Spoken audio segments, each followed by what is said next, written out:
Hello student, आज हम nitro Erin compounds देखेंगे। उसकी प्रिपरेशन वगैरह होती है जो।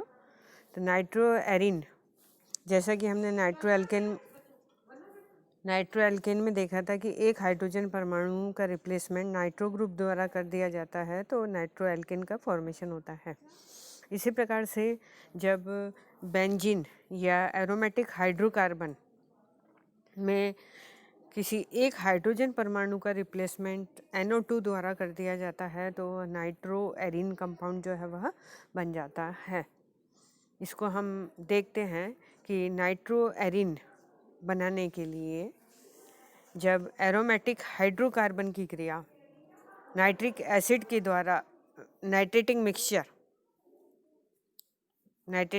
होता है, कंसनट्रेटेड H2SO4 और कंसनट्रेटेड नाइट्रिक एसिड। इसके मिश्रण से जब एरोमेटिक हाइड्रोकार्बन की रिएक्शन कराई जाती है तो नाइट्रोबेंजीन जो है वह प्राप्त होता है और वाटर मॉलिक्यूल जो है वह निकलता है। तो यहाँ जो वाटर मॉलिक्यूल जो निकलता है वो H2SO4 द्वारा एब्जॉर्ब हो जाता है।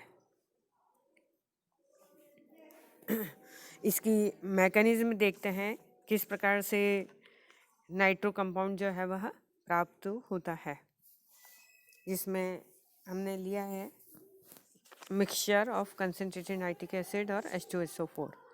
तो HNO3 और H2SO4 एसिड्स जो हैं वह रिएक्ट करके NO2 पॉजिटिव, H3O पॉजिटिव और HSO4 नेगेटिव जो है वह बनाते हैं। उसमें इस प्रकार से उसको आयनिक फॉर्म में स्टेप वाइज लिख सकते हैं। HNO3 उसको इस प्रकार से लिखा है OHNO2 और H2SO4। तो ये आपस में रिएक्ट करके HOHNO2 और O पे पॉजिटिव और HSO4 होता है। ये H2ONO2 O पॉजिटिव ये डिसोशिएट होके H2O और NO2 पॉजिटिव नाइट्रोनियम आयन बनाता है। यहाँ पे जो ये पानी बना है ये H2SO4 द्वारा एब्जॉर्ब हो जाता है और H3O पॉजिटिव और HSO4 बन जाता है। ये नाइट्रोनियम आयन जो है वह एरोमेटिक न्यूक्लियस, जिस भी एरोमेटिक हाइड्रोकार्बन पर नाइट्रेशन कराया जाता है उस पर अटैक करता है, या हम कहेंगे बना हुआ जो नाइट्रोनियम आयन है एरोमेटिक नाभिक या बेंजीन वलय के साथ क्रिया करके नाइट्रोनियम आयन जो है वह पॉजिटिव आयन है तो उसमें से निकलने वाला जो पार्ट होगा वो पॉजिटिव ही होता है। तो H पॉजिटिव के रूप में निकलेगा और NO2 पॉजिटिव उसमें जुड़ता है। तो नाइट्रोनियम आयन का अटैक जब एरोमेटिक न्यूक्लियस पर होता है तो इस प्रकार की रेजोनेटिंग स्ट्रक्चर जो है वह बनती है, जिसपे रिंग पे पॉजिटिव चार्ज जो है वह आ जाता है और ये रेजोनेंस द्वारा स्टेबलाइज होता है इस प्रकार से, और लास्ट में H पॉजिटिव निकलता है और NO2 उसमें जुड़ जाता है और नाइट्रोबेंजीन जो है वह बन जाता है।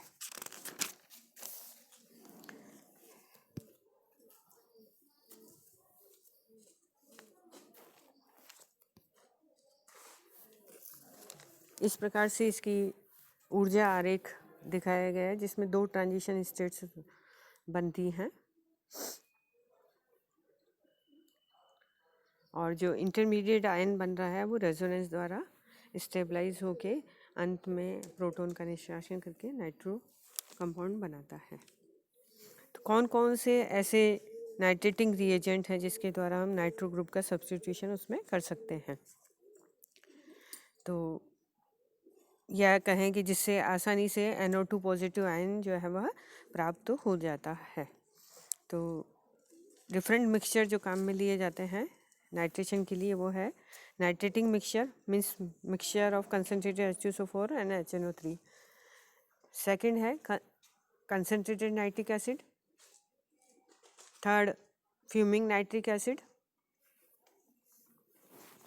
और फोर्थ डाइल्यूट नाइट्रिक एसिड और फिफ्थ जो है एसिटिल नाइट्रेट जो है नाइट्रेटिंग रिएजेंट होते हैं जिनके द्वारा नाइट्रेशन आसानी से किया जा सकता है। कंसनट्रेटेड नाइट्रिक एसिड या कहें कि नाइट्रेटिंग मिक्सचर का जो हमने देखा, ऊपर नाइट्रोनियम आयन बन रहा है, नाइट्रोनियम आयन उस पे बेंजीन रिंग पे अटैक करके कंपाउंड जो है वह बना रहा है। इसी प्रकार से कंसनट्रेटेड नाइट्रिक एसिड देखते हैं हम, उसका आयनाइजेशन किस प्रकार से होता है, जिसमें HNO3 के 2 मॉलिक्यूल हैं। उसका अरेंजमेंट इस प्रकार से है, HONO2 और HNO3। वही जैसे पहले उसमें बना था, HOH पॉजिटिव, NO2 और NO3 नेगेटिव बनेगा। ये वापस से डिसोशिएट होके HOH मीन्स H2O निकलेगा और NO2 पॉजिटिव नाइट्रोनियम आयन बनेगा, और ये वापस से HNO3 से क्रिया करके H3 पॉजिटिव NO3 नेगेटिव बनाता है। तो इस प्रकार से कंसनट्रेटेड नाइट्रिक एसिड से नाइट्रोनियम आयन जो है इस प्रकार से बन रहा है। इसी प्रकार से फ्यूमिंग नाइट्रिक एसिड में बनेगा तो नाइट्रोनियम आयन ही, परंतु फ्यूमिंग नाइट्रिक ऐसे कंपाउंड्स के लिए यूज़ लिया जाता है जिसमें डीएक्टिवेटिंग ग्रुप हो, या कहें कि उस ग्रुप के कारण से रिंग पर इलेक्ट्रॉन डेंसिटी का मान जो है वह कम हो जाता है, काफ़ी कम हो जाता है। तो उस केस में फ्यूमिंग नाइट्रिक एसिड जो है वह काम में लिया जाता है। डाइल्यूट नाइट्रिक एसिड बनेगा वही नाइट्रोसोनियम आयन बनेगा जो ऑक्सीडाइज होके नाइट्रो कंपाउंड में कन्वर्ट हो जाता है। तो डाइल्यूट नाइट्रिक एसिड के द्वारा नाइट्रेशन उन कंपाउंड्स में किया जाता है जिसमें ऐसा फंक्शनल ग्रुप हो जिसके कारण रिंग पर इलेक्ट्रॉन डेंसिटी जो है वह बढ़ जाती है। तो उस केस में इलेक्ट्रोफाइल का अटैक जो है वह आसानी से हो जाता है, जिसमें हम एक एग्जांपल ले सकते हैं बेंजीन रिंग जिसमें OH ग्रुप लगा हुआ है, फिनोल। तो फिनोलिक ग्रुप जो है, OH ग्रुप जो है वह इलेक्ट्रॉन डोनर है, तो उसके कारण रिंग पर इलेक्ट्रॉन डेंसिटी बढ़ जाती है। तो उस केस में उसका इलेक्ट्रोफाइल का अटैक आसानी से हो जाएगा। तो उस केस में हम कह सकते हैं कि वहाँ पे हम नाइट्रेशन रिएक्शन जो है वो डाइल्यूट नाइट्रिक एसिड द्वारा भी करा सकते हैं। तो डाइल्यूट नाइट्रिक एसिड का आयनाइजेशन इस प्रकार से होता है जिसमें नाइट्रोसोनियम आयन जो है वह पहले बनता है। मीन्स नाइट्रोसोनियम आयन जो है बेंजीन रिंग पर अटैक करेगा तो नाइट्रोसोफिनॉल बनेगा, और वह फिर उसका ऑक्सीडेशन करने पे, उसका जब ऑक्सीकृत किया जाता है या ऑक्सीडाइज किया जाता है तो वो नाइट्रो कंपाउंड में परिवर्तित हो जाता है। तो नाइट्रस एसिड HNO2 होता है और उसमें कुछ मात्रा में HNO3 होता है। तो नाइट्रस एसिड और नाइट्रिक एसिड आपस में रिएक्ट करके H3O पॉजिटिव नाइट्रोसोनियम आयन और NO3 नेगेटिव जो है वह बनाते हैं। ये नाइट्रोसोनियम आयन फिनॉल पे अटैक करता है क्योंकि OH ग्रुप जो है वो ऑर्थो पैरा डायरेक्टिंग है, या कहें कि ऑर्थो पैरा पोजीशन पर इलेक्ट्रॉन डेंसिटी जो है वो बढ़ जाती है। तो उस केस में वह उसकी ऑर्थो या पैरा पोजीशन पर अटैक करेगा। पैरा पोजीशन पे अटैक आसानी से हो जाता है इन कंपैरिजन टू ऑर्थो, या कहें पैरा प्रोडक्ट अधिक मात्रा में बनेगा और ऑर्थो प्रोडक्ट जो है वह कम मात्रा में बनता है। तो ये नाइट्रोसोनियम आयन फिनोल की पैरा पोजीशन पर अटैक करता है और उसमें से H पॉजिटिव के रूप में निकलता है और नाइट्रोसोफिनॉल जो है वह बन जाता है। और ये नाइट्रोसोफिनॉल जो है वह HNO3 के साथ, क्योंकि HNO3 जो है वो ऑक्सीडाइजिंग एजेंट भी है और नाइट्रेटिंग रिएजेंट भी होता है। तो जो HNO3 है, क्योंकि नाइट्रस एसिड में HNO2 और HNO3 भी कुछ मात्रा में उपस्थित होता है, तो HNO3 के साथ वह ऑक्सीडाइज होकर के नाइट्रोफिनॉल जो है वह बना देता है। तो इस प्रकार से पैरा नाइट्रोफिनॉल जो है वह प्राप्त हो जाता है और नाइट्रस एसिड वापस से निकल जाता है। इसी प्रकार से एसिटिल नाइट्रेट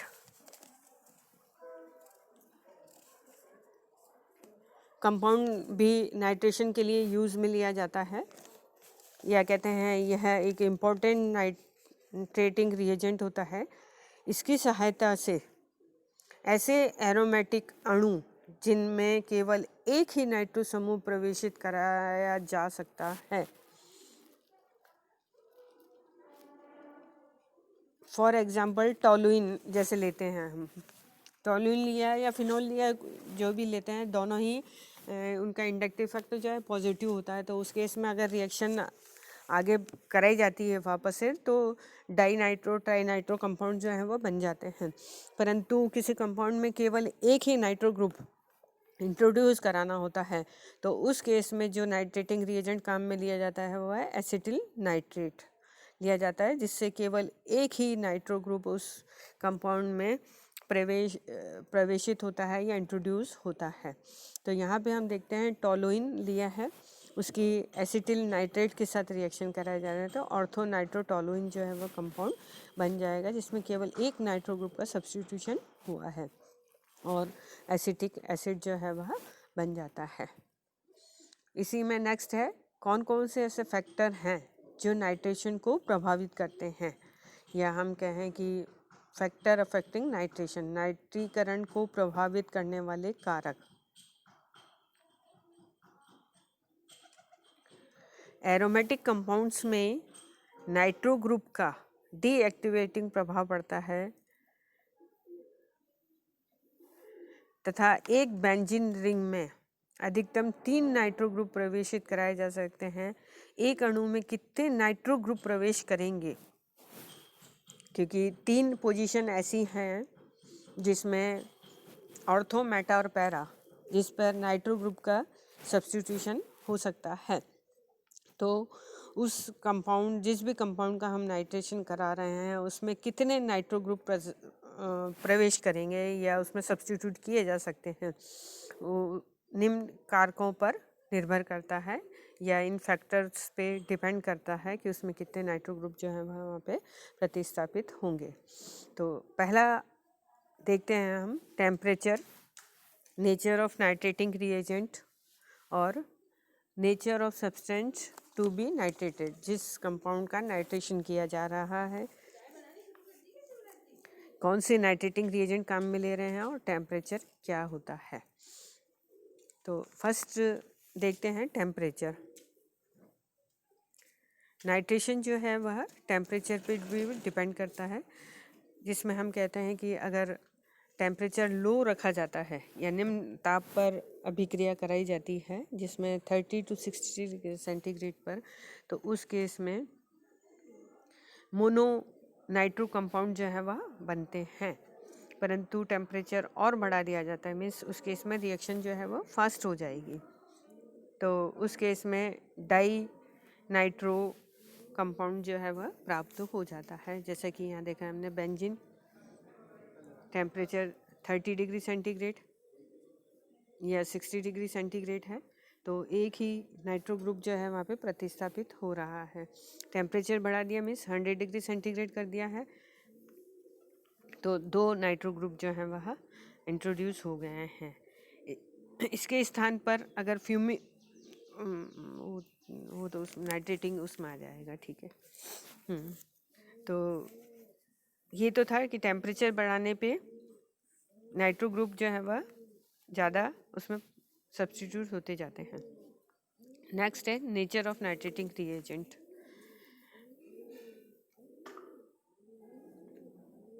नाइट्रेटिंग मिक्सचर अगर स्ट्रॉन्ग प्रवृत्ति का है, मीन्स जिससे आसानी से उसमें नाइट्रोनियम आयन जो है वह प्राप्त हो जाते हैं, तो उस केस में उसमें प्रवेश करने वाले नाइट्रो ग्रुप की संख्या जो है वह बढ़ जाती है या वृद्धि हो जाती है, या हम उसको कहें कि अधिक नाइट्रो ग्रुप वहाँ पे सब्स्टिट्यूट हो जाते हैं।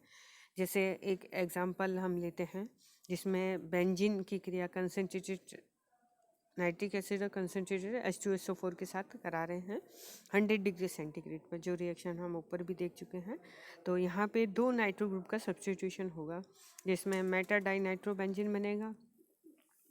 नाइट्रेटिंग मिक्सचर के अतिरिक्त यहाँ पे अगर हमने फ्यूमिंग नाइट्रिक एसिड ले लिया है, टेम्परेचर वही है, परंतु फ्यूमिंग नाइट्रिक एसिड मीन्स नाइट्रोनियमाइन की फ्यूम्स वहाँ पे ज़्यादा है, तो उस केस में उसकी तीनों पोजीशन पर नाइट्रो ग्रुप जो है वह सब्स्टिट्यूट हो जाता है, जिससे 1,3,5 ट्राई नाइट्रोबेंजीन जो है वह प्राप्त होता है।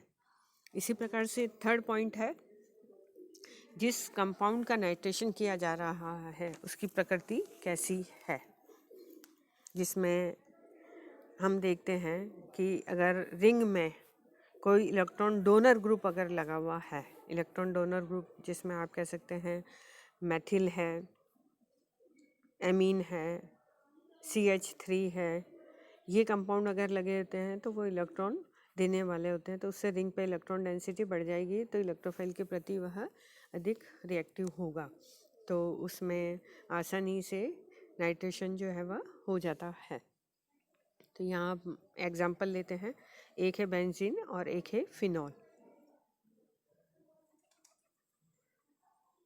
दोनों ही कंपाउंड में देखते हैं हम कंसनट्रेटेड नाइट्रिक एसिड के साथ रिएक्शन करा रहे हैं, तो क्योंकि फिनॉल में OH ग्रुप प्रेजेंट है तो वो इलेक्ट्रॉन डोनर है, तो उसकी तीनों पोजीशन जो है वो मोर एक्टिव होंगी इलेक्ट्रोफाइल के प्रति, तो उस केस में वहाँ पे तीनों पोजीशन पर ऑर्थो और पैरा, दोनों ऑर्थो और एक पैरा, तीनों पोजीशन पर नाइट्रो ग्रुप जो है वह सब्स्टिट्यूट हो जाता है, जबकि बेंजीन में कंसनट्रेटेड नाइट्रिक एसिड के साथ रिएक्शन कराने पे केवल नाइट्रोबेंजीन ही प्राप्त होता है।